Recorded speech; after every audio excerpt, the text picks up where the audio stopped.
All right, let's dive into the powerful and, let's be honest, often misunderstood world of psychedelic therapy. With substances like psilocybin and ayahuasca getting so much attention lately, a really important question comes up. Are these things miracle cures, or are they something else entirely? We're going to explore that difference today. And that quote right there, that gets to the absolute heart of the issue. This comes from psychologist Bruno Ramos Gomez, and it nails the biggest misconception out there. It's this idea, this hope for an easy fix. But as you're about to see, the reality is way more complicated and frankly, a whole lot more interesting. You know, this isn't just some fringe thing anymore. We are smack in the middle of a psychedelic renaissance. After decades of being pushed into the shadows, serious, rigorous science is taking a fresh look at these substances, and what it's finding could change how we treat some of our toughest mental health challenges.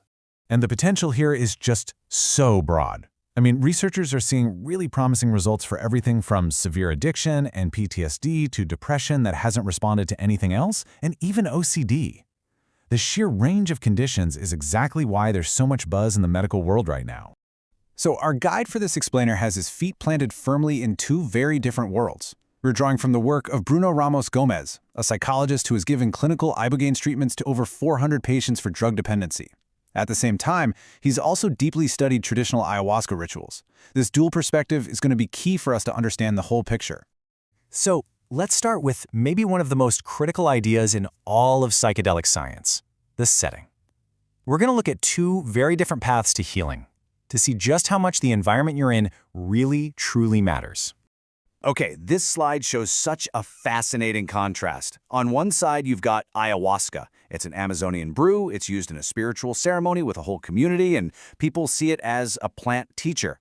Then on the other side, you have ibogaine. It's an extract from an African plant, but it's given by a doctor in a hospital. It's treated just like a prescribed medicine.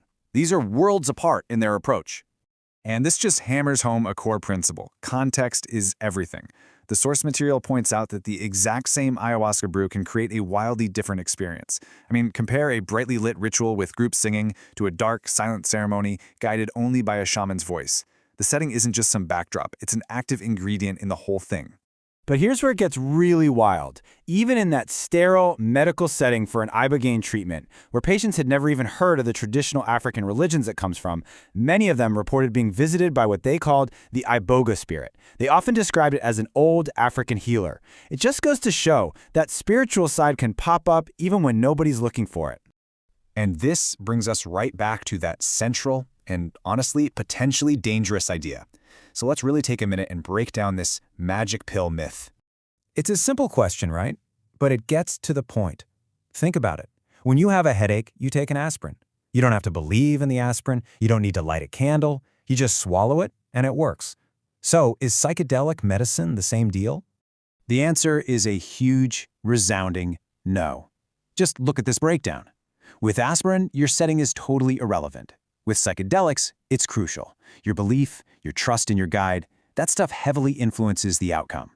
Aspirin works whether you like your doctor or not. And here's the big one. With aspirin, you're passive. You just wait for it to work. With psychedelics, your role is incredibly active. And this is a really big deal because going into psychedelic therapy with that passive, just fix me mindset isn't just unhelpful, it can actually hurt the healing process.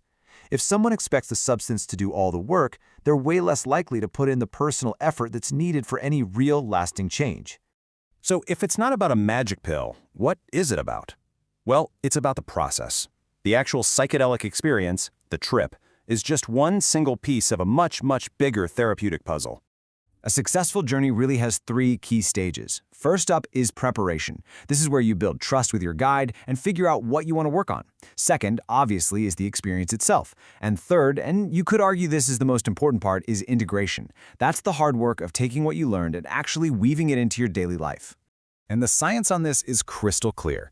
A huge study from Johns Hopkins found that psilocybin was amazing at helping people quit smoking. But, and this is a really big but, it only worked when those psilocybin sessions were part of a bigger cognitive behavioral therapy program. It was the process, not just the substance. Now, the psychedelic experience itself creates what we can call a window of opportunity. The author describes his ibogaine patients as feeling calmer afterward, having clearer minds, and for the first time in a long time, not having cravings. It's a profound, powerful state of peace. But that window doesn't stay open by itself. As this quote says so clearly, that peaceful feeling doesn't mean the addiction is cured.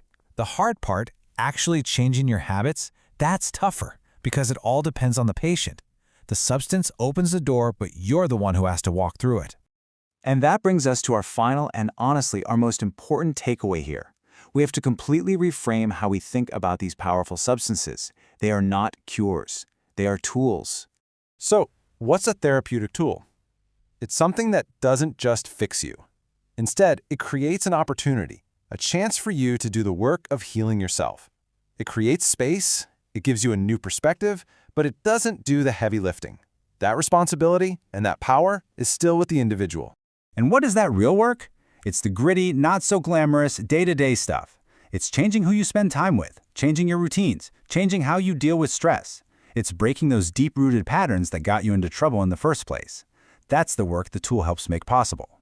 So we'll leave you with this question. As psychedelic medicine keeps moving into the mainstream, it's going to face pressure to be faster, cheaper, and easier to scale. And the biggest challenge will be this. How do we build a system that truly honors that deep, personal, and sometimes really difficult process and resist that temptation to just sell another magic pill?